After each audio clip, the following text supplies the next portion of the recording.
Couldn't hear us yet. Now y'all can hear us. Everybody see, here I am. Here we are. Walaikum salam. There's Dr. McBride. There's the brain doctor, as Brother Amir calls him. Brain doc.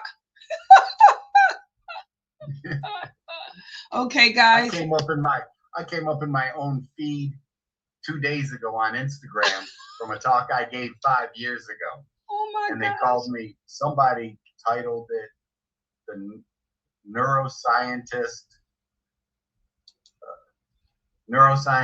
accepts Islam. Oh, But I mean, saw 5 years that. ago, I saw that. that was pretty cool. I saw that on they- Instagram too. And I said, oh, Yeah, look at yeah. Dr. McBride.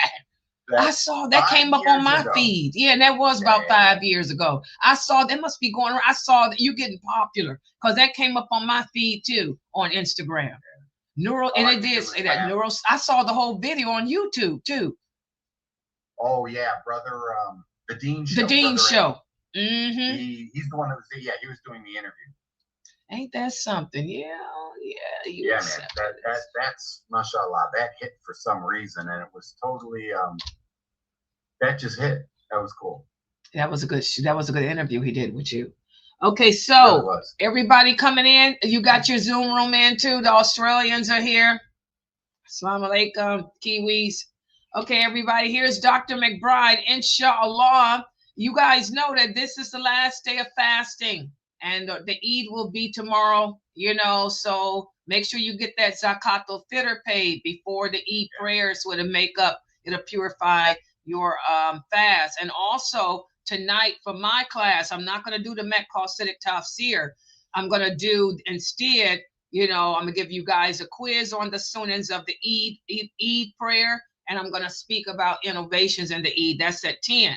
Okay, so I switched it around today. So I'm going to turn this over to Dr. McBride. Please take notes and everything. And remember, if you have any questions after the class, feel free to write them down so you can ask Dr. McBride. So Dr. McBride, inshallah, you can go ahead and get started. Assalamu alaikum, everybody, and Eid Mubarak. I'd like to start by pointing out the gift over here when we opened the new office last weekend. We had a walkthrough for the general public, family and friends and others. And one of the brothers from the masjid, his wife and their youngest son came over and brought me the surah. It's beautiful, and it matches the paint in the office. So I'd like to acknowledge that and ask everyone to make dua for the brother and his family. Wonderful people, mashallah. Today, inshallah, what we'll do is ending Ramadan, I'd like to point out a few backed reasons for fasting. And these are I call this the big three for me.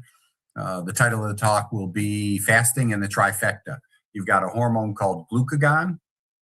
You've got a body cleaning process called autophagy. And then we also have another body cellular cleaning process called mitophagy. Mitophagy. You don't even have to remember these terms. I'm going to tell you what they do so that you understand why fasting is so good for you. And now that the science is caught up to the religion, because obviously we were ordered to do this centuries ago, and now we know about glucagon, the process of autophagy and mitophagy, and how this really, through fasting, really improves our health. And even the term mitophagy, that you'll hear me say it again in a few minutes, how that helps prevent some neurodegenerative diseases, different brain diseases. So let's get started. These are what I call the big three benefits when we are fasting. Whenever I talk about the health benefits of fasting, I mention these three, even in casual conversation. These three are always coming up. The first one I'd like to talk about is glucagon. If you know it, awesome. If you don't, it's real simple. Your pancreas, this is a hormone released by the alpha cells of your pancreas. This takes the blood sugar, this raises the blood sugar to prevent hypoglycemia, meaning too low blood sugar. Glucagon is released by the alpha cells because everyone knows that insulin or most people literally just talking, we always talk about pancreas and beta cells. No one ever talks about alpha cells, but there's very rarely in science ever a beta without an alpha stage, right? So the glucagon, how important is that that's the alpha cell too? Glucagon is the hormone that your body releases as your blood sugar starts to decrease. When it's released, it stimulates, the first thing it does is it tells the liver to start breaking down stored glucose or stored sugar that the liver keeps in the liver, in the organ, the liver. It starts breaking down glycogen. That's the stored sugar. It turns it into sugar, and then it pushes it out into your bloodstream, and that circulates. A lot of hunger headaches, low blood sugar, and your brain takes what? I think 20% of the fuel supply that you take in every day. That's why we get lightheaded. That's why we get headaches. That's a lot of that hangry symptoms. They start up with decreased blood sugar in the brain. So what happens is the first reaction of glucagon is to tell your liver to flush out all the glycogen it has or start breaking down the glycogen to create glucose. Really cool. This helps maintain the energy supply during fasting, but your liver can only store, if you're a sprinter or if you're walking or running, this literally stores only the first few minutes of this glucagonic reaction, if I can say it that way. This helps to maintain the energy supply during fasting. It also inhibits, what's really cool as a side note, glucagon, when it's released, it inhibits glucose from being stored. So when you break down food into sugar, blood sugar, glucose, when you break down particularly fats and carbohydrates, and I always say, when I talk about carbohydrates, good carbohydrates are fruits and vegetables. They've got a lot of fiber. They're harder to get at the sugar, particularly fruit, right? Something may taste super sweet, but that's just the surface level of glucose. You got to chew through all that fiber in apples and oranges and pineapples. Yes, they're sugar laden, but the idea is that when you eat that cantaloupe, when you eat that melon, when you eat that, like I said, all the fruits, you literally have to chew through the fiber to get at all the sugar. Does that make sense? To help break it down so that your body can access it. So what happens is when you're super, super hungry and glucagon is in your system, when you're fasting in particular, when the glucagon is released from the pancreas into your system, that helps prevent your body from storing glucose, because it wants to keep it circulating in your body to feed your brain and all the organs, particularly your muscles, right? Because they're always active, your heart, your regular musculature, and your brain. So what happens is it prevents it from being stored as glycogen and body fat. When you're hungry, not that I recommend eating a lot, that's always wrong, too much, but the idea is when you feel hunger, if you eat a little bit, you are more likely to break it down and use it immediately and store very little. So that's a huge point. And actually, when glucagon is released along with exercise, it helps dampen down your hunger response. It actually acts as an appetite suppressant. So that's really cool.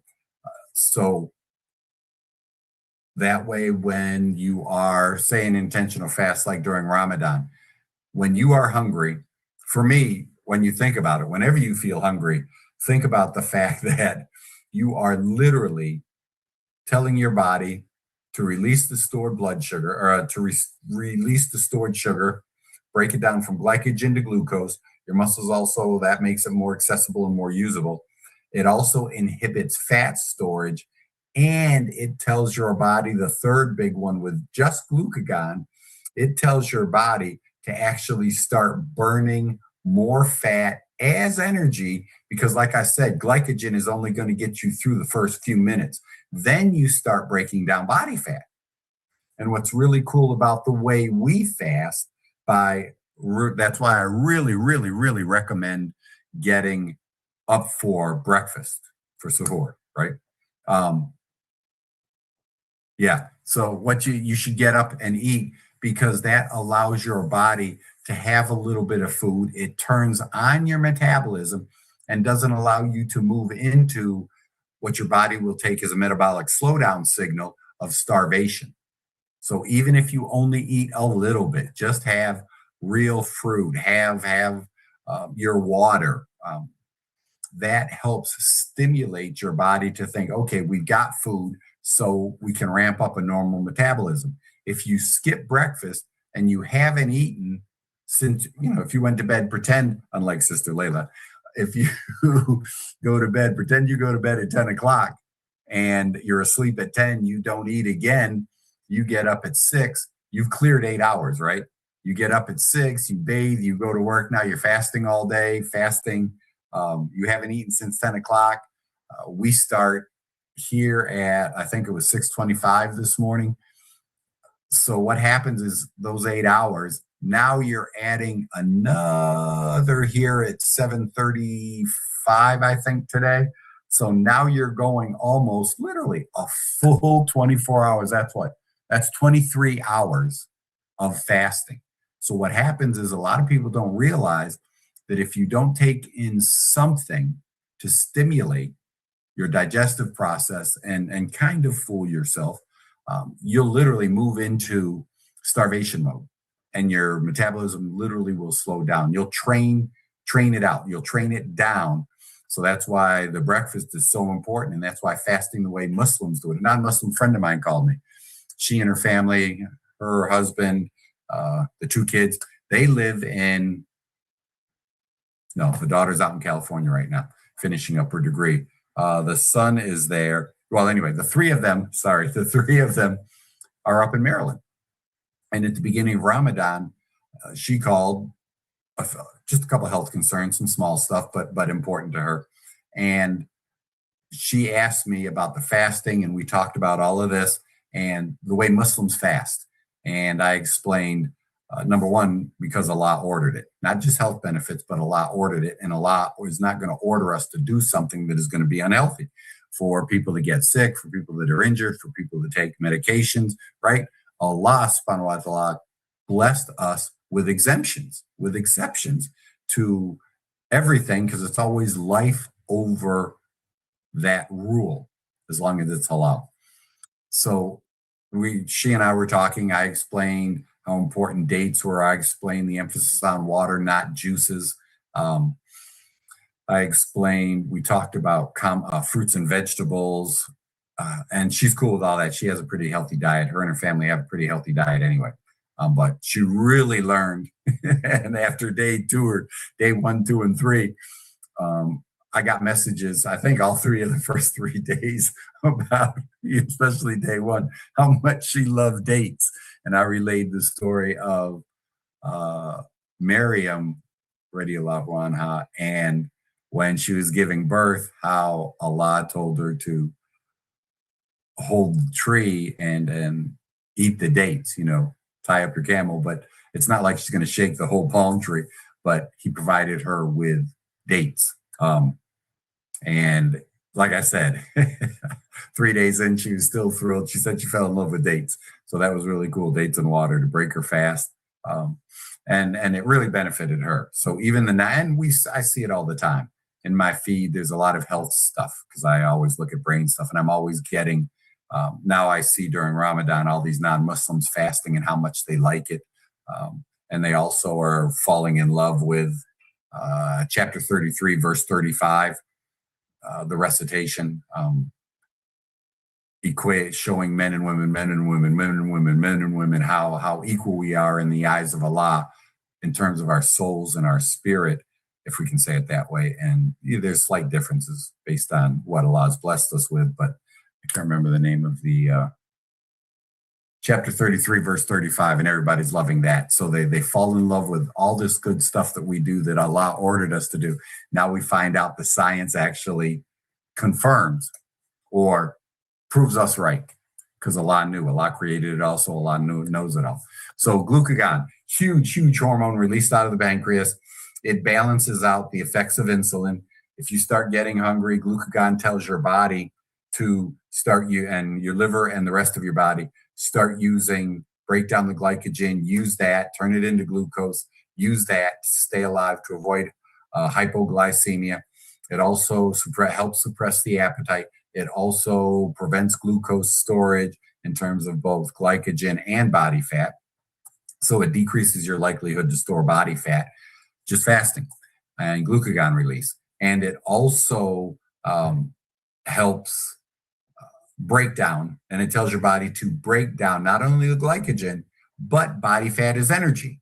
And it's really cool because science shows us that the glycogen is easy to break down, is broken down right away.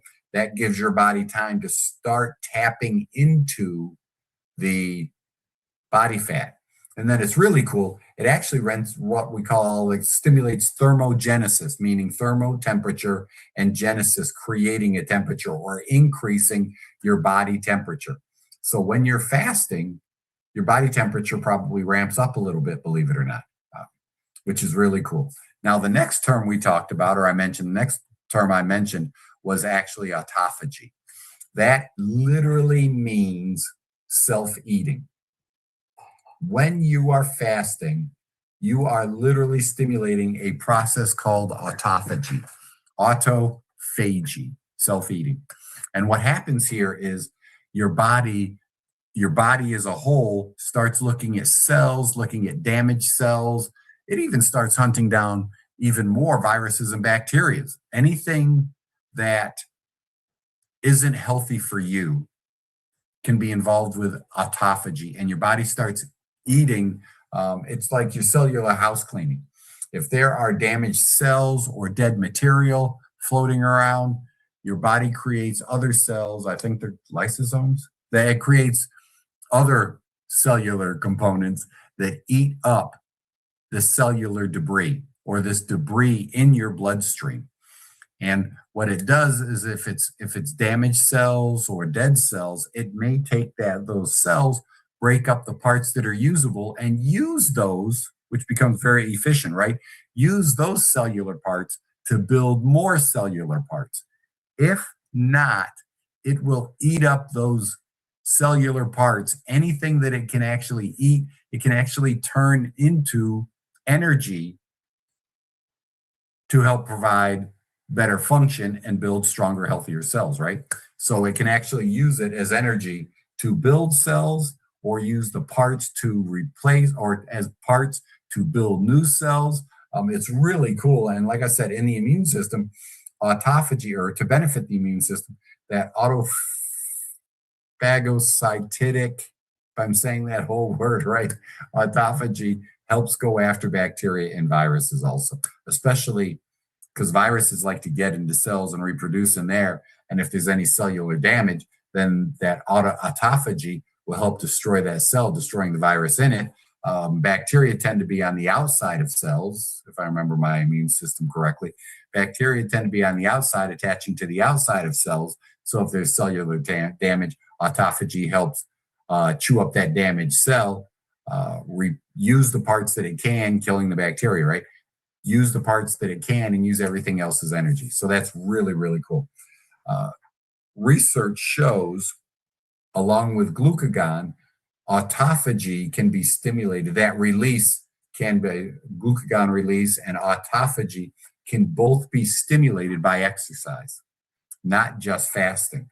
And holy smokes, if you exercise a little bit, something as simple as walking, honestly, something as simple as walking can stimulate both a glucagon release and an autophagy response. So it's really cool. That's how another benefit to exercise. And remember, the Sunnah of the Prophet sallallahu alaihi wasallam, he recommended we all swim, ride horses, and shoot bows and arrows, or shoot arrows.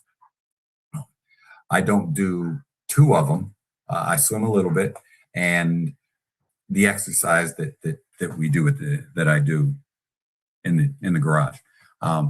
So exercise is hugely important, not only for glucagon release, but also for autophagy, to help get rid of dead cells, damaged cells, helps prevent cancer from developing, because you are actually eating up damaged cells before, maybe if they're supposed to be built like this, and they become damaged and they grow into something else. And then that something else reproduces and boom, boom, boom. Enough of that happens that you develop cancer, which is just cells in your body that have changed shape and start growing out of control, if I can keep it simple. So by having an autophagy response, you literally help prevent cancer growth. The last term I'd like to talk about, oh, no, I'm sorry, I almost forgot. Exercise has been shown to stimulate autophagy, and so does not just fasting, but decreasing the amount of calories you take in. So if you're used to doing your, 1,600 to 2,000 for most adults, maybe a little bit more depending on body types and activity levels and all that stuff, depending on what you do. But pretend it's like 2,000 and you chop your calories down from 2,000 to 1,500 on a daily basis. What you're going to do is stimulate, because it's used to a certain energy supply. If your diet wasn't excessive to begin with, it's used to a certain energy supply. So what happens is the autophagy starts because you're not using as much energy to digest food, and the cells are also looking for an immediate increase in energy supply. Your body tells itself, let's start looking for more damaged cells, food from other sources in a healthy way, if that makes sense. So exercise does it, and reducing calories can also do it. This where you fast for certain hours, you decrease your calorie intake, however you want to do it, stimulates that autophagy response. And the last one, which is really, really important, if you guys remember from high school, I think it was, or middle school, when we learned the word mitochondria. And most people, when I say, what is mitochondria? They say it's the engine or the powerhouse of the cell. That is the area in a cell now. Now we're inside the cell. It's not just autophagy cleaning up cellular debris. It's literally the cell itself inside where the mitochondria are that take the different energy sources to get into the cell to make ATP, adenosine triphosphate. That's what your cells use as energy, adenosine, ATP. So what happens is the mitochondria, sometimes they can go bad. So now we've got something called mitophagy. Autophagy is dealing with cellular issues as a whole. Mitophagy is inside the cell trying to take care of itself. So mitophagy, again, and this is all fasting. Okay, this is just an exercise.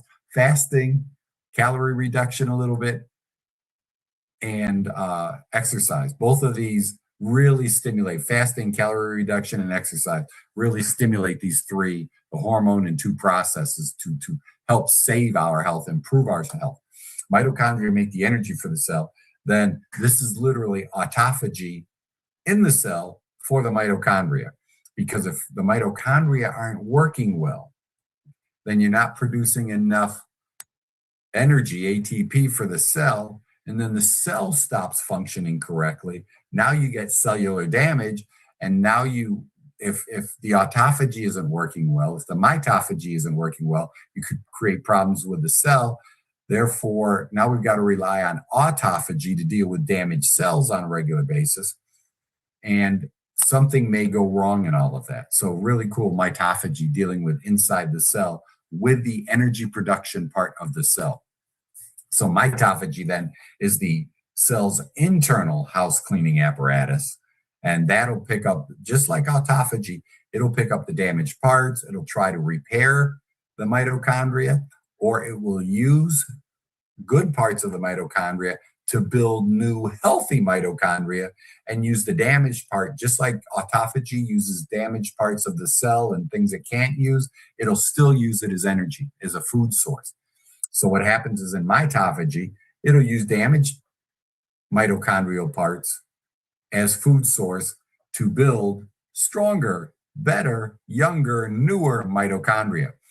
It allows the recycling of parts, and by removing the damaged mitochondria, this reduces, believe it or not only do people as a whole have stress, but our individual cells can experience stress when they're not working correctly. Imagine your engine isn't running right. Your car, the gas isn't right, the filters aren't right. If a part of the engine goes bad, the whole engine can fail, can't it? So literally, this is the engine for your cell. If it goes bad, that whole cell is going bad. And that's like the digestive process in a human being. When you get all these IBS and IBD and ulcers and stuff, man, when your digestive system is off, your energy system is off. Inflammation, all of that. We do a lot of that with our autism and ADHD. When these kids have that brain damage, there might be a lot of, not brain damage, I said that wrong, brain dysfunction. When they have an imbalance in the hemispheres, like we've talked about on multiple occasions, imagine your digestive system controlled here, and then the bacteria, the good bacteria, everything good that's happening in your stomach helps keep your brain healthy. There's a brain-gut direct connection, and the vagus nerve is clearly involved with that. Imagine if your gut is off, your digestion is off, like cellular digestion, cellular energy supply. Imagine if that's happening on a cellular basis, what's happening on a global basis if this goes bad for you, if your digestive system is off.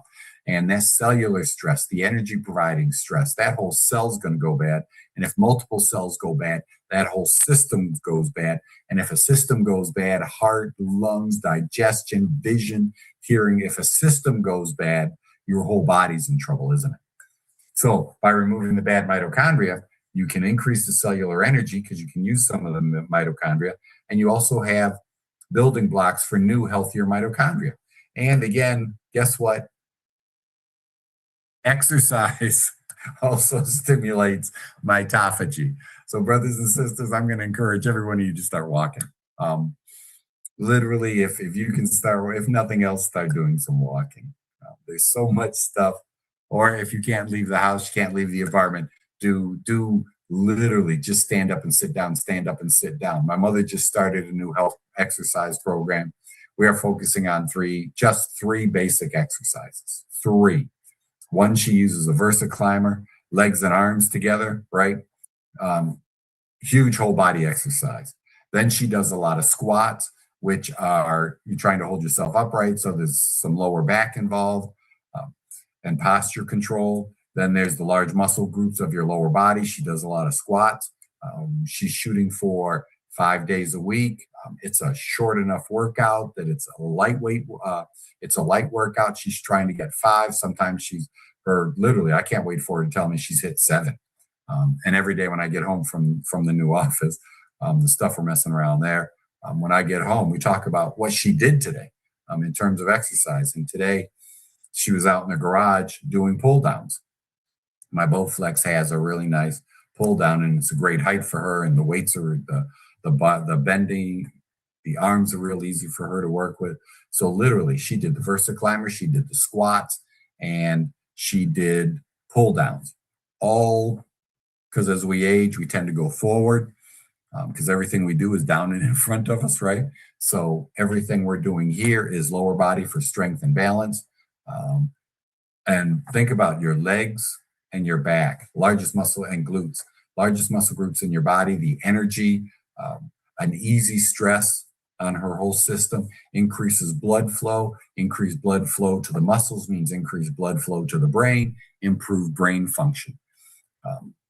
So literally that exercise, and now we learn that it helps with glucagon, which helps burn up body fat, which helps decrease appetite, which helps avoid hypoglycemia, pancreatic function. Then you've got autophagy, which gets rid of all this cellular junk and garbage in your system, in your bloodstream. And then you've also got mitophagy, which is huge for helping your individual cells function correctly. And all this is going on inside your bodies, and all of this can be stimulated by fasting. And then, of course, a little bit of exercise. Did a lot of fasting this time, this Ramadan, right? Every day. I didn't exercise as much this year. It was tough for me. I understand. I didn't exercise as much as it decreases, but I didn't exercise as much this year as I have done in previous Ramadans. And Allah knows best why. And it's all good, isn't it? if anyone has any questions, feel free to ask me right now. Inshallah, you can ask about anything we talked about, further explanation on what we talked about today, or anything else, inshallah. Hi, assalamu alaikum. Walaikum salam wa rahmatullah. This is Nia. I want to make sure that I have this right, and then I have a couple questions for you. So you said don't skip sahur because it'll make your body's metabolism rise, but your digestion won't be on track. The body will think it's starving and hold on to our fat. Yes. Okay. Yes. Okay. When you skip breakfast, I'm a big fan. Some people don't like it. I'm cool with not liking breakfast, but you really should eat something to turn your metabolism on. It's really, really hugely important to turn that metabolism on in the morning.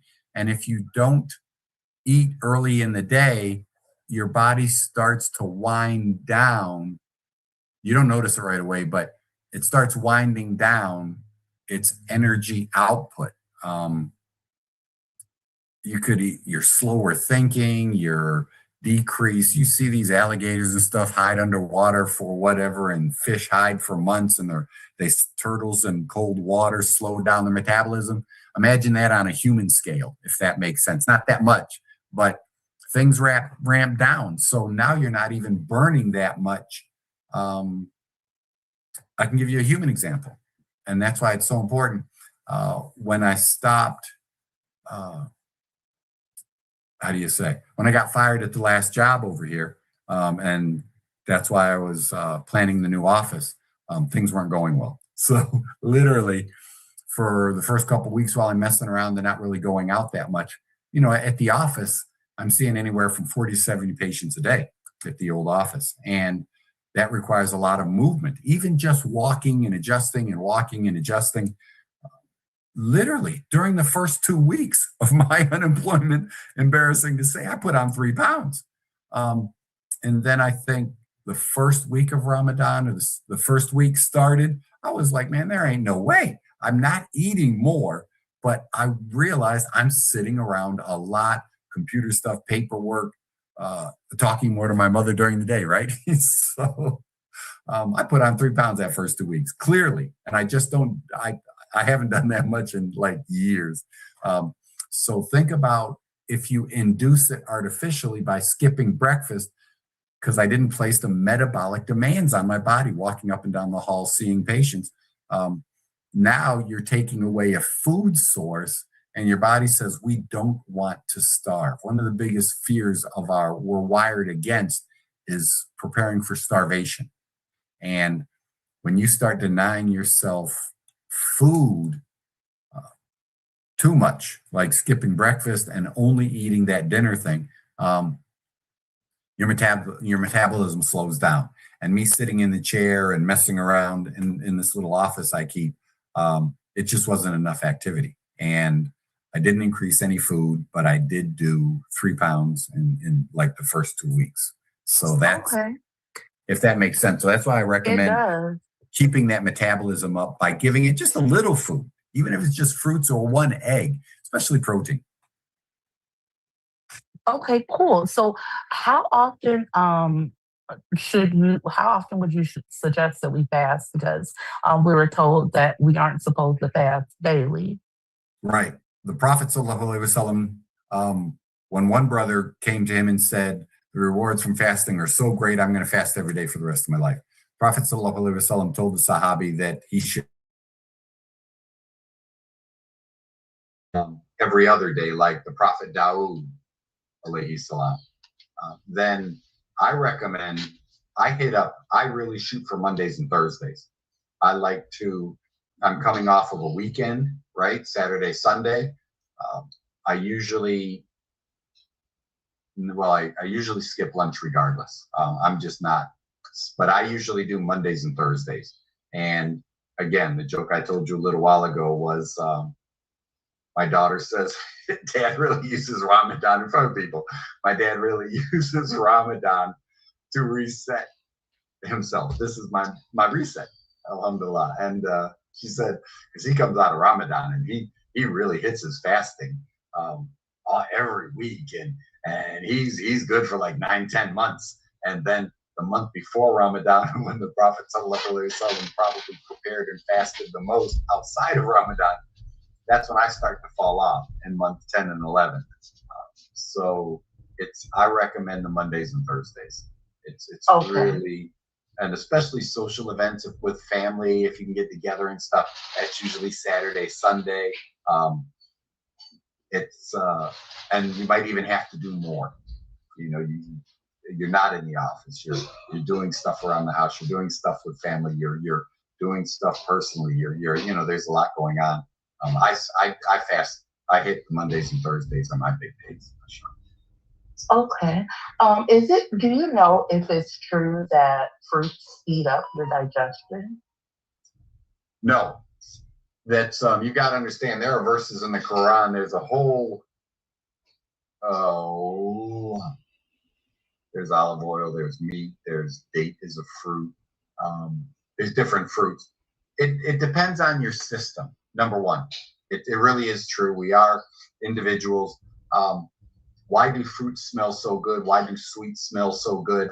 Most smells, if you're a left hemisphere person, and there's a reason for survival, left hemisphere people usually smell good smells because it initiates appetite. It initiates, if you smell a fruity smell, you know there's probably something safe to eat nearby.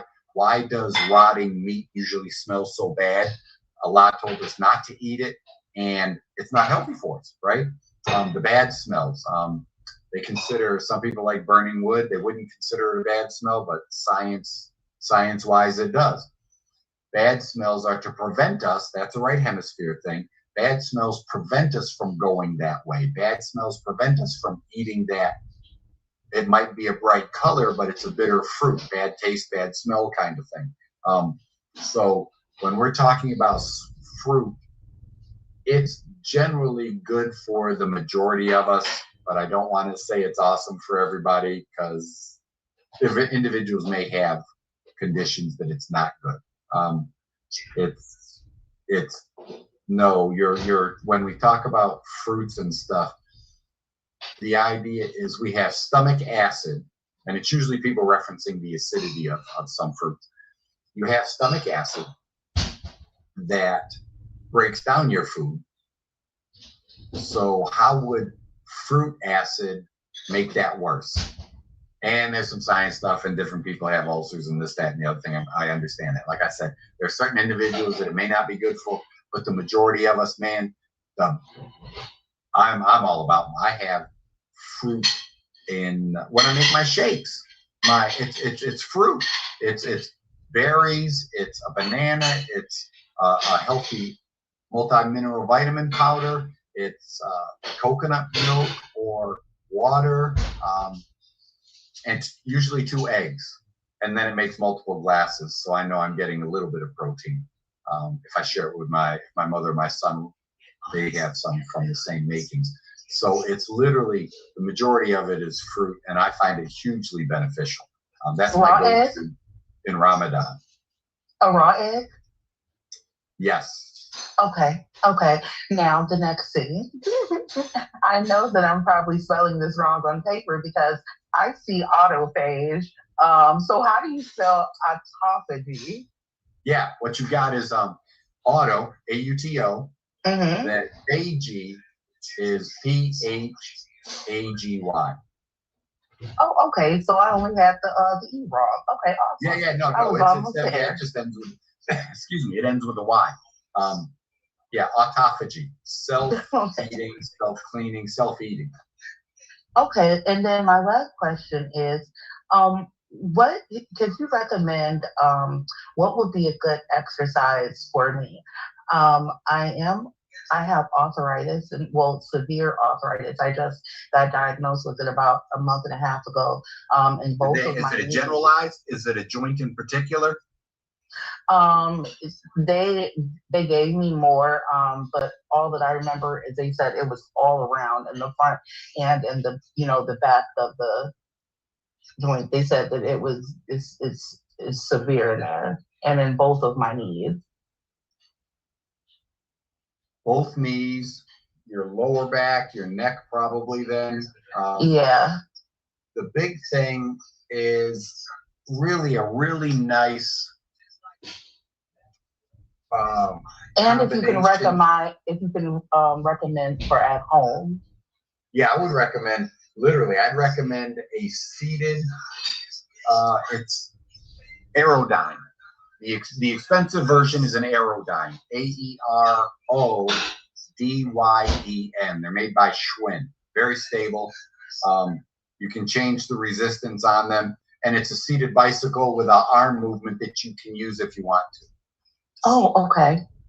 Okay. Then you can get I like those because they're real solid. In an office, they've got a wider base so that I don't have to worry about patients tipping over. But it's got a real nice, smooth movement. Oh my gosh. Adjustable seat height for people. Like I set most of my patients, they come in and if it's set real high, they tell me, oh, you're pedaling at lunch again or something, you know. But I know I used 7 holes. Most of the patients were 3 to 5, depending on who we put on it. So it's quite the variety of seat heights, because especially when you think about your arthritic condition, when you're on a seat, no matter what bike you get, on a seated bicycle, you want the height up so that when your leg is fully extended, picture it's in front then, I'll do it this way, picture it's in front, you want a little bit of a bend in your knee still. Does that make sense? You don't want the seat too low, because then you're moving your knee a lot, right? You're having to pedal more. And you don't want it too high, because if you straighten your leg out, you're going to hyperextend it a little bit and irritate the knee joint. So if you keep just that little bit of bend in the knee when the pedal is all the way straight and your knee is still just a little bit bent, that's how you would set your seat height. Now you've got no weight on the joints themselves. Most of these bicycles, you don't have to use the arms. If you just want to sit up straight and concentrate on your legs, you can tie your arms in together. I love seated bicycles. That's why I use a VersaClimber, because of my knee replacements and other injuries I've suffered. That pounding just drives my legs and my back crazy. So. Okay, awesome. Thank you so much. And yes, sister. Do you think that well, you created another question. I know I said that was my last one, but you created another one. So do you think I noticed that when I started feeling like the pain in my knees, to me, it seemed like it happened overnight. Like really, it just seemed like it happened overnight. But before I had this knee issue, I was having an issue with the muscles in my leg, and I went to physical therapy and all that stuff, intensive, to build back up the muscle in my legs, blah blah blah blah. And then it seems like overnight the knee pain started. So do you think that I should? Okay, the stiffness is horrible. The stiffness is horrible. And I feel like I'm always getting up and trying, or even if I'm not getting up, like constantly moving my legs, even trying to pop the knee, because it's like it releases something in there. And even if it's just temporarily, it feels really good. So do you suggest I stop that or not move as much? Or no, I think one of the worst things you can do, one of the worst things that a person can do is not move. What happens is, especially for joints, unless, obviously, what do they say? The caveat is unless it makes it worse. Okay. And again, with my knee replacements, I literally, I know what x-rays look like. I mean, that's what I do. So I knew what my knee x-rays looked like. Arthritis, if this is the top, if this is the lower leg, I had bone growth sticking up. It looked like a cave scene. Stalactites and stalagmites pointing in all different directions. They looked awful. Now, they were really uncomfortable, especially just when I finally broke down and had the work done, just before COVID. literally before COVID shut the hospitals, however long ago that was. It was uncomfortable, but I found the more movement I did, and I exercised, I lift weights, I did all of that, the better I felt. And the same thing for spinal related issues. The caveat is if it does not make it worse, so I've altered the way I work out, if it does not make it worse, you should move and exercise, because the joints of your, as small as your feet, the joints of your knees, your lower back, the discs, they have a terrible blood supply. They don't have a lot of blood flow in like your muscles do. That's why your muscles are red in all the pictures, and your ligaments and tendons and the cartilage, they don't have a good nutritional supply, and it works kind of like, I always use a kitchen sponge. When you move and you compress the joint, right, you're taking every step, decompresses and compresses, decompresses, compresses. Every step you take, when you step on that foot, it compresses the knee joint, your spine, everything compresses a little bit. You're squeezing the used fluid out of the joint. Then every time you lift that leg up and go to take another step with the other leg, that leg opens up and all the joints open up. And then when you're lifting up, your spine opens up and that decompresses the joint, and the discs, the ligaments, everything now decompresses and sucks the nutrition in. It's literally a sponge system. It's compression, decompression, and it squeezes it out, sucks it in, squeezes it out, sucks it in. So if movement, that's why I say the bicycle is safe, because you're not pounding bad joints. If you don't make it worse, movement is always better. There's if it doesn't make it worse. And I can tell you, in my case, with these herniated discs in my lower back from my background, the bilateral knee replacements that one weekend, and I still try to maintain an activity level. I just changed my workouts and I changed my exercises, and literally the more activity, like I said, those 2 weeks, the first 2 weeks of my unemployment, you were miserable. Yeah, I was planning stuff, but I wasn't moving. So I was miserable, and I can account for, holy cow, I was sitting down too much. So I'm going to recommend, if it doesn't make it worse, sister, you need to get busy. You really need to jump on, find a used bike, find an inexpensive bike, find a sturdy bike though. Be very careful about these little things that you can fold up and it takes up very little space even when it's open. Man, I don't feel secure on that. You start trying to kick it in, and please put that stuff on Instagram, because as long as you don't get hurt, I'll laugh when it tips over too. You see those videos of people hitting the floor. Man, I'm like, girl, what were you thinking? That bike was way too small. Yeah. Okay. Yeah. Movement is almost always better. Okay, awesome. Thank you so much. Yes, sister. Those were great questions.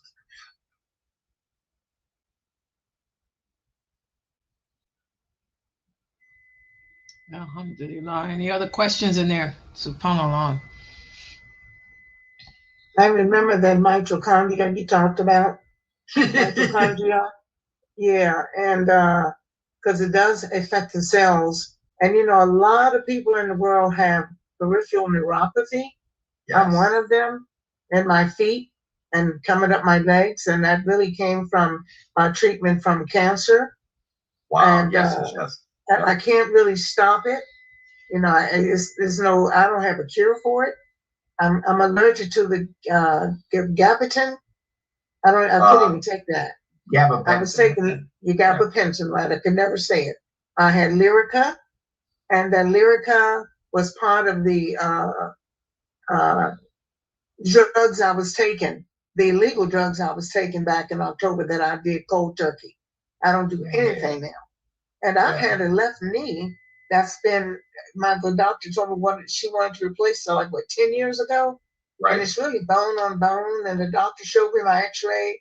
I said, it don't look too bad to me. She says, look at it real good. It's bone on bone, but I'm still going. And every now and then I'll get the suppress shots. You heard of those? It's a 5-week program. They No, I put don't know those. synovial fluid Oh, great idea. into the joint. And I And have there's that also- done maybe once a year. And Try I a, just continue to go, but you gotta move. Yeah, you Mr. got it. Anissa, what is that called That's again? me. What is that called again? Well, listen, I'm not a doctor, so don't be taking stuff that you think you're hearing, but I have peripheral neuropathy. What's that treatment that you Listen, said that nerve you're ain't no doing? treatment, baby. They want to give you medicine, but it really doesn't help you. You have to I have to go to Allah and ask Allah to help me every day to move What and about keep walking. what's the joint injection you're taking? Suppress. Oh, that's what Okay. you want. It's called Yes, ma'am. suppress. There's something you can also ask your SUPRATZ. physician. SUPR. Yeah, physician ask your Sorry. doctor about it. Yeah. Okay. But ask them about something called hyaluronic acid also. Okay. That's basically what that is. It's Oh, okay, something to okay. that. That's what I I used don't to do- take I don't- before I had my Yeah. total knee replacement surgery. They'll Yeah. try that, then and Okay. that's going to eventually stop too. Eventually, Yeah. Yeah, because I it don't- stopped I haven't working done for it me, this and year. they gave me. I had to Yeah. get the total knee replacement. Yeah. right. And I've been and holding off on it. So far, so good. Assalamu alaikum, Sister Anissa. Thank you. You're welcome. There's Yeah, a all that reason for- stuff is it'll all that's gonna eventually stop. You bone on bone, girl. You're going to having to have that Yeah, surgery. absolutely. Bottom line. But no, I'm not. No, I'm good to go right now. I'm Yeah. so good. But that's I don't have temporary. pain. That works for me Yeah. for 2 good. years. It works for 2 years for me. I've had 3 treatments over a period of 5 years. I haven't had any this year. Oh wow. But then that same leg, I've had 2 toes removed. So I'm more concerned about my foot and the Well, neuropathy. what about that I am. Are the cancers do they know whether any of the cancer is still present or not? Oh, I've been in remission. I have multiple myeloma. I'm in Okay. remission 6 years now.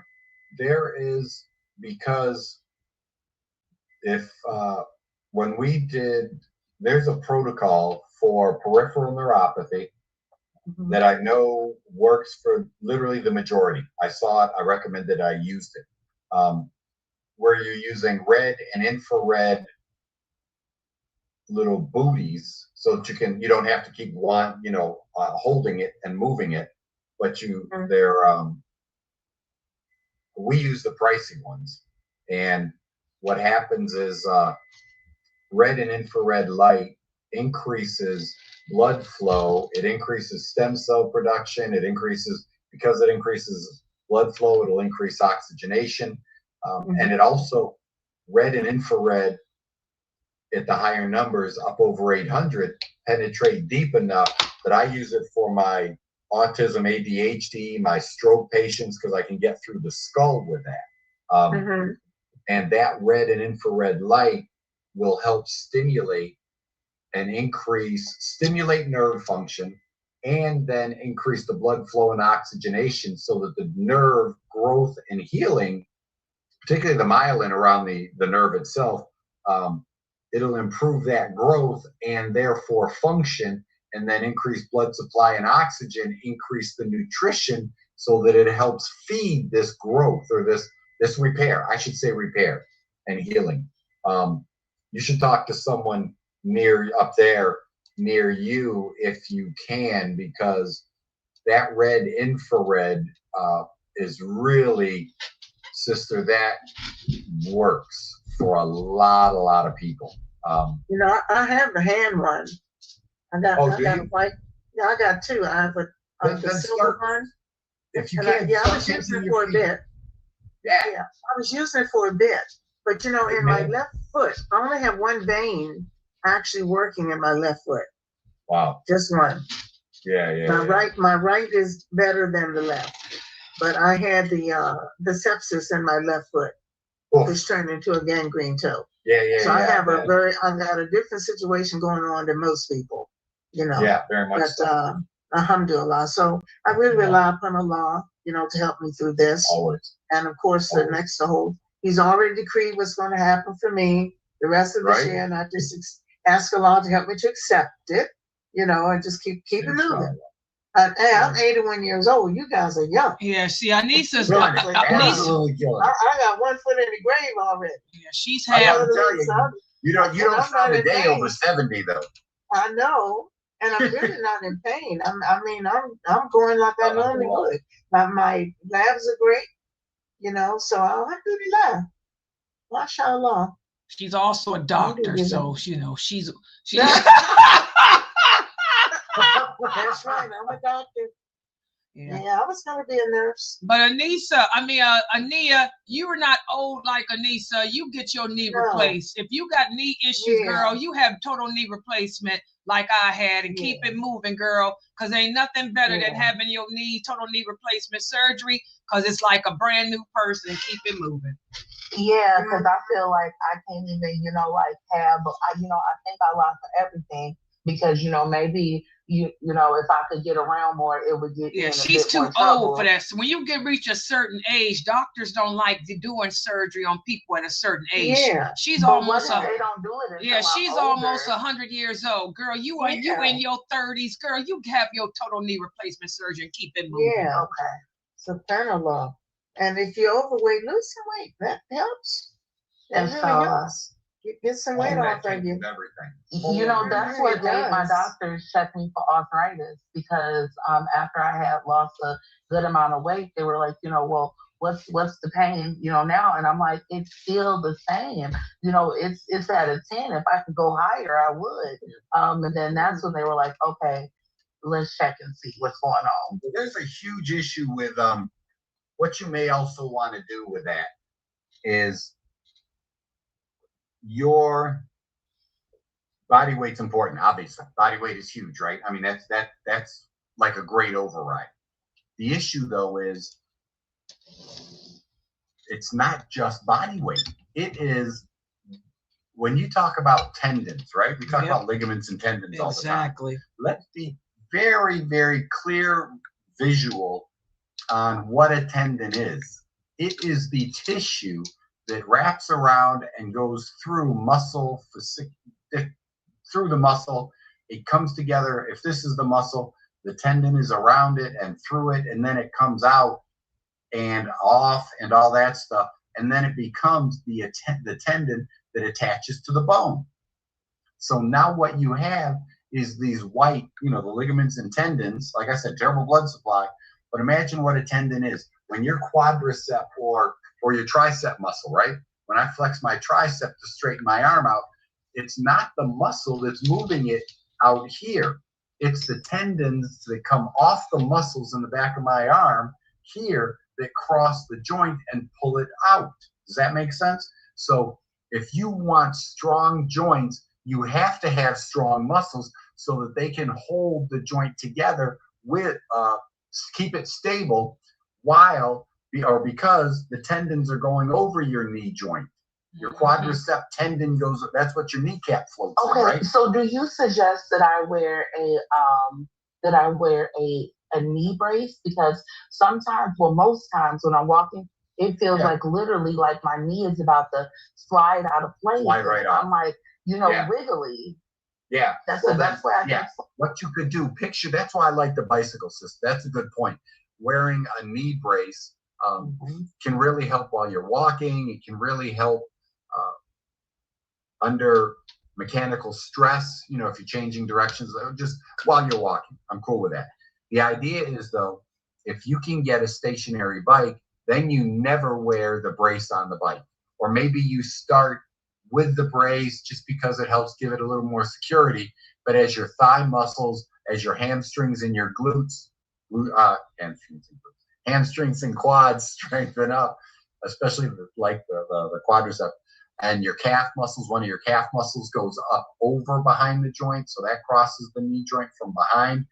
As you're pedaling, those muscles will get stronger, and then you have less need to wear the brace while you're pedaling. And then literally, if you keep up the good work, then you're not wearing the brace while you're walking because now your muscles are strong enough to stabilize your joints because the ligaments are only there as a last resort. Okay. So the stronger your legs are, the muscles, the stronger your knee joint and more stable your knee joints will be. Okay. I like the elastic. I like the elastic pull on That's what I was using when I drove the school bus. Well, that ain't for her, Anissa. Right. Anissa, he's telling her right. I had to stay, not you. That's you, an old lady. She ain't in that category. That ain't gonna help her. Before I had that seriously, he's telling her right. Stay out of it, Anissa. I had a stationary bike. I'm just saying. No, it ain't gonna help her. She's young. She need a stationary bike. That's what I had for years. About a bike. I was talking about no. She's talking about a knee brace. That ain't gonna help her. That ain't gonna help her. That them little sock stuff didn't help me. I had that stationary bike that I rode all the time. Like my knee doctor put me on, and I still got it. And then I did. And wait a minute, them socks didn't do crap for me. I had a knee brace that I did wear for a minute, just like Dr. McBride said, just to because my knee was slipping out. But my doctor said, you put that on when you walk, because I work with the development disabled and had to take them clients down at the basket holes. But he told me, you get that stationary bike. Them socks didn't do nothing for me because I had to take clients down and stuff. I put that knee brace on for support, but I had that stationary bike and I wore a brace, not them socks. Them socks didn't do nothing for me. No. Them socks wasn't for nothing. I got the bike just like you. But no. She need to listen to McBride. He's telling her right, not them stinking socks. Myself off what I did. You're 80. She's 30. But I'm not telling her to do what I did. Thank you. I'm just telling McBride what I did for me. Yeah. I'm not doing that right now. Yeah. Well, let her get her answer from him. But Nia, you need to go to a doctor because you're young and you can take care of your situation like I took care of mine, but you need to go see a doctor and get it done. A lot of Muslims don't go to doctors. Go to a doctor and get it taken care of. Listen to Dr. McBride, get you a stationary bike. Like I told my granddaughter. Sister Nia, what city are you in? Sister Nia, what city do you live in? Hold on, I'm so sorry. I was having a hard time unmuting. I am in Houston, Texas currently. Where's Dr. Ali? But I'm gonna try and get insurance here soon. But I have insurance currently in Indiana. So gotcha. Do you know anyone good in Indiana? No, I was just thinking though, that's the thing. These Muslims got to go to doctors. That's where in Vegas, Nevada, Vegas. That's where I live. Yeah, but that's the thing. You Muslims got to go to doctors. What's the deal with y'all not having insurance and not going to doctors? Yeah, you can. You really want to go to someone that does some kind of sports medicine. They really look at how do you say? It's really, I got to tell you, two things. If you're down there, like right now, even get a used one. Go to these, get a used bike, whatever. But the big thing would be get more muscle tone. Those spikes like are I said, great. Stabilize all these joints, and then at the same time, while you're trying to hunt for somebody that can help you out. If any of the sisters down there in Texas know somebody, it's really just to make sure. Like I said, I'm talking over a video where I haven't seen any x-rays. I haven't, I'm just making general statements. We want to rule out worst case scenarios, anything that says you're not supposed to do it. But man, I tell you, the bicycle thing, like the sister was saying, that is both sisters. It's literally, that is the end all to so many That's little the best, because you're not stomping. Like my doctors has told me, you're not putting pressure on those joints. That's the best thing is them bikes, the stationary bike. Woo. Yeah. Yeah, like I said, I used one at the old office, and now I'm not there, so I'm literally, before class today, I jumped on it and did my little there's a real cool research project that talked about, they had these cats doing 6 30-second sprints. Well, I don't sprint well anymore, so I get on my VersaClimber and I'll sprint for 30 seconds because it stimulates, and you can probably do it on a bicycle. Sprinting stimulates growth hormone release, and as we age, that decreases, and growth hormone actually stimulates muscle growth is one of the things it does. So it helps keep our muscle weight as we age. So the same thing is sprinting on a bicycle. Maybe it should still work because you're using those large muscles, the legs and the glutes and the back. I use the VersaClimber because I'm actually standing up, and I'll take big strides fast, or I'll take real short strides fast, trying to incorporate research, and I hope that it works for someone on a VersaClimber, right? But yeah, if you can, man, I can't say it enough. If you can improve your muscle density and your muscle strength and your muscle tone, blah, blah, blah, blah, blah, and it'll probably, the more movement you do, will ease up. Believe it or not, the more exercise I find I'm doing within reason, safe stuff, the looser and more improved my range of motion is, if that makes sense, because you don't have time to atrophy. You don't have time to tighten up too much. And a good bicycle routine, especially with the hand movement part, oh my gosh, full range of motion for the shoulders, so the upper body muscles, full range of motion for the legs, as long as you keep a slight bend in there at the end. Movement is everything, and it improves brain function.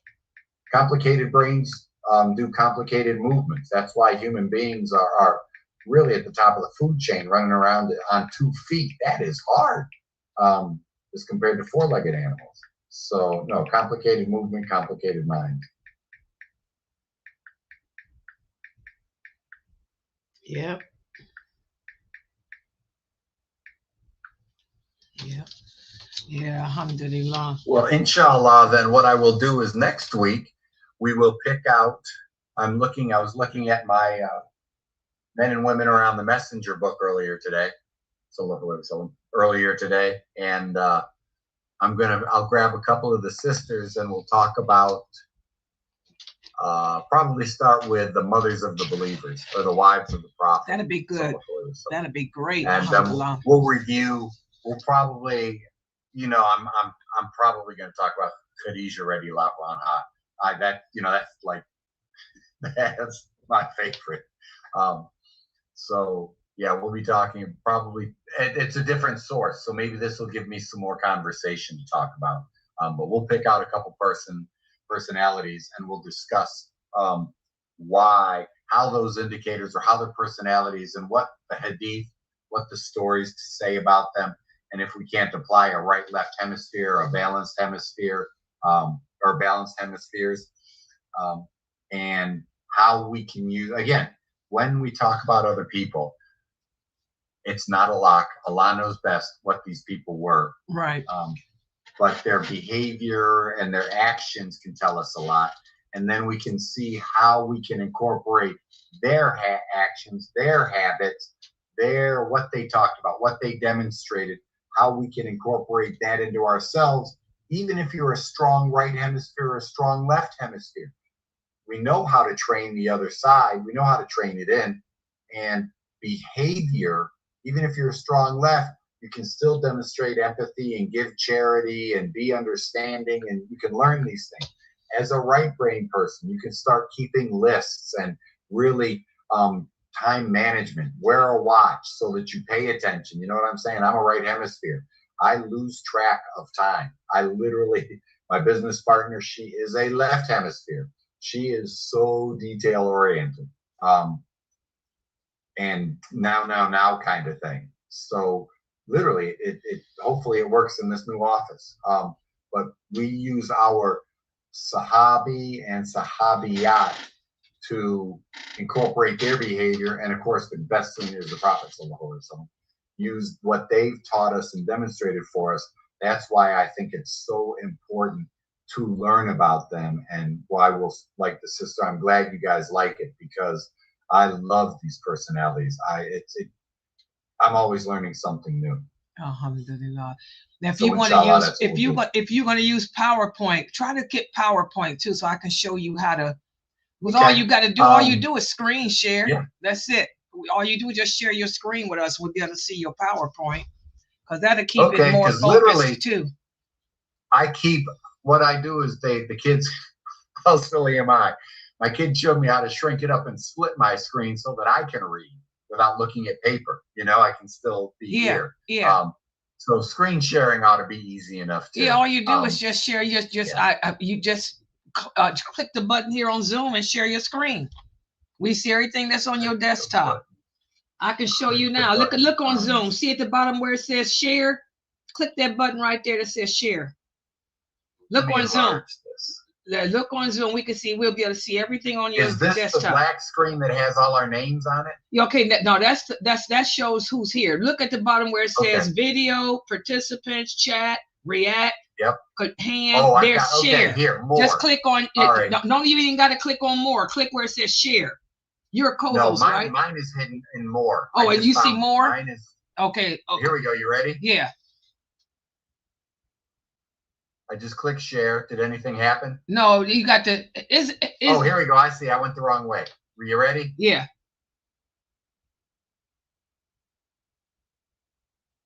Do you have me? No. No. Wait a minute. There it is. There we go. There's screen share. There we go. Do you see it too? Where'd it go?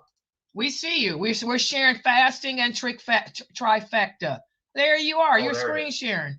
Okay, I'm on. That's literally. There's glucagon. Yeah, however you pronounce it. Glucagia. Okay. Let me do this one letter at a time, or a couple. Glucagon. Glucagon. Yep, there it is. My girl. Okay. There it is. Glucagon. Yeah, okay, then. And what you would do, there it is. I made it bigger. We made it. Okay, good. Yeah. There it is. There's screen share. That is cool. Do you see it? So you can see that you see us screen sharing too, right? Yeah. Oh, I see your stuff. Absolutely. So, okay. So mine is hidden under more, and so yours is under more. See, that's really? I didn't know that's where y'all's is. I'm wondering. Let me make this bigger. Yeah, you can make it. You can control. Let's see. If I do hide that notification, I've got a new share. And you can set the screen. Since you're sharing the screen, you can fix the screen however you want it. You can make it as big by controlling. Let me take this off. Okay, I'm gonna take everything off that I had on. Hit share, and then you can fix it up however you want. We could see everything that's on your desktop. Yeah, I'm really cool with it's still there, right? No, you took it down. Did I? Yeah. Okay. Let's do this. Let's do that. There we go. There you go. Okay. Oh wow. I didn't mean to take it down. Yeah. I see. Okay, so you can get rid of that stuff that's showing Layla Nash. You know what? That's still screen. Take that off. You can set that other side up. You got your Zoom set up where you're showing. You got to take it off. Yeah, whatever you're doing. Move that over. Move that again. Yeah, set your Zoom room up, whereas you don't see the participants. You got your Zoom let me set get rid where of participants. Yeah, you don't want to see us like that. You got to set that up. I don't see any of you. No, but you got it. The view. You got where. Oh, there you go. Why are you seeing Layla Nashiba? You can set your up where you don't see my name like that. I got where the view is. Click on view. Click view. Yeah, and make it some type of way. This is the new Zoom where you can set it where you don't even see my name. What does he click? AY, get in here. This is the new Zoom. How does he make it where my name don't show? I got mine set where I don't see nothing. I don't see nobody's name. Oh, do that. Do that. Move that over. If I do this, I can't see myself, and I got to make sure I'm not making. Yeah, but I got mine set where I don't see nothing but myself. I don't see nobody's name. How does he set his screen? Where your kids? Click on view. Can we click on view? Click on view. Right. I clicked on view. And I've got gallery view, No. speaker view. One of these views. Here we go. Hide. Yeah, click on Ready? hide non-participants. Yeah. Okay, I'm going to click on that one. Does that take me off? Nope, you're still there. I shouldn't Let's be go there back. because I don't have y'all on Let's me. click on that. There you go. How's that? There you go. Yeah, there you go. There you go. Oh, Where it's so just I wanna you. Click. This is called gallery view. Yeah, is that what I got mine on? Yeah, that might be it. Because I got mine where it's just wow, me. that's so much. Wow. Now I can actually. Oh God, you guys might be able to see what's going on in the house part. I'm gonna have to turn it this way. Yeah, you can. I use a background. That's why I made that picture. I made that picture of me where you don't see nothing in my, but except that animated picture I made. There we go. Okay. Yep. What? Okay, cool. Man, I learned a couple things today, didn't I? Yeah, you have to come in here and play with it like I do. Yeah. Yeah. And then you fix your screen, whereas whatever your PowerPoint will cover your screen. You can spread that. Go to where your what is this? Your PowerPoint that you showing your Autophagy. No, this is just my Word. Yeah. I put everything. Whatever, in Word. yeah. But you can use it whereas it covers up, or you can take where where your Zoom is and spread it where it'll cover up your screen where it's just you, your picture. Yeah, like that. There you go. And it could just be, you can make it look handsome where it's just you and the PowerPoint, Yeah, there you go. And then, and we'll just see you in it or whatnot, And then I do this, hide, still here. Good. Yeah, you see, you can spread it. Yeah, keep it like that. That's the view I have, where I just see when I'm streaming, it just shows you, whoever's speaking, and whatever y'all got on the screen. Yeah, it don't show all these my name in the background and nobody else. And I'm playing with it now. I can make y'all big when I'm streaming, make you big, then your PowerPoint and you like that. Yeah. That screen share. See how easy that is? Alhamdulillah. Yeah. That was easy. And then when I'm streaming you, they can. I have the thing running at the bottom, and it's you and your facts and fast and trifecta. Yeah. See that? And I feel like I'm in my 20s and 30s again. I just learned a couple things. Yeah, and then if you want to make a picture for the background, like I have in the background, and upload it to Zoom where they don't see the background of your house, you can do that. Your son can help you do that. Yeah, I may just put something over that. Or just make a picture of a Kaaba or something, or. Well, I really like accessing my books so that y'all can. I like it too. I like your book. That's what Jamali has. He has his bookcase in the back. And oh, that's a lot of books he has. Yeah, but I like your background. Your background is professional. Dr. Ali's always in his office with his little. I don't know why he wears his scrubs, but he looks cute in his scrubs in his office. So the other day he was in the emergency room, had the emergency thing beeping. I don't know what that was for, but it looked professional. I mean, he did the Q&A in the emergency room. I don't know why he thought that. Once in a while, you guys will see me in scrubs because my severe autistic, my non-speaking patients, the ones that we're getting ready, all the scheduling we're doing, they like to fight and spit and kick. Yes. Because they've got that big fear reflex. Right. So I'm not gonna give them a tie to choke me out with. Yeah, I know. So, yeah, you can. We're moving over into actually, this is gonna be us. Here it is. Okay, here we go. Oh, cool. That's cool. Okay, cool. Oh, that's cool. And then when you see, here is my partner design. Oh, cool. Isn't that nice? Oh, yes. MashaAllah. So, that's cool. That's cool. Well, like I say, Dr. Ali he's never had anything on but his blue scrubs. So you'll be so we're used to that. That's cool. That's all he wears is his scrubs. His scrubs. Every time he comes on here, he does a Q&A in his scrubs. He's always got his scrubs on and his little cap. He wears a cap on his head too. Oh, that's our surgeon stuff. I find that we're used to it. He does a Q&A in his scrubs, his little surgeon cap. And the other day he was in his emergency. He had a cot in the background, and we didn't care. We just did the Q&A with a cot in the background and a machine, and it was about polygamy. That was our polygamy Q&A.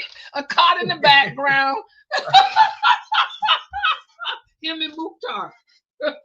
He should have really done that those scare videos and had a body on it, and then they pop up in the middle of your stuff. I don't think we thought about that, but that was we had about 4,000 people logged in.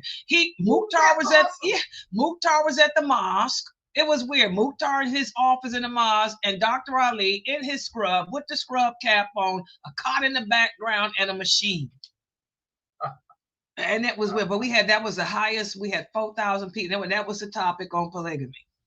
Oh I can imagine. But he was he said he couldn't get off. He had to. He was working in the emergency room that night. Yeah. He was on call. Yeah. Subhanallah. Yeah, but this is cool. Now, he said it's okay if I stay like, I can't handle more than one woman. I got to tell y'all, I'm not the guy to talk about with that. But I am not the guy. I get asked about that all the time, and I'm like, y'all talking to the wrong one. I live in the part of the verse that says you would take one if you but knew. About being fair and stuff. Ooh. Yeah, it's not for everybody, and that's the thing. You got to have a certain type of it's hard. That's it's very hard. Husband and wives have to be a really great mindset. Yes. So it's not hard. It's not easy, rather, for a man. No, I can't. A certain type of man. Unfortunately, a lot of the men don't meet the qualifications, but they do it, and they end up being abusive. They can't do it right. At least you know what you can and can't do, and you won't put I'm just worried about that fairness. I can't have, all those years together, and then on the day of judgment, all of a sudden I'm finding out I didn't do right by somebody. Yeah. Wow. And see, that's good that you know your limits. Unfortunately, a lot of men won't admit to that. Yeah, but this is good. MashaAllah. At least we know what to do. We know what to do with this next time if you want to use PowerPoint. This is great. What I'll do is I'll pop this stuff up. I'll just make sure it looks organized and pop it up. Right.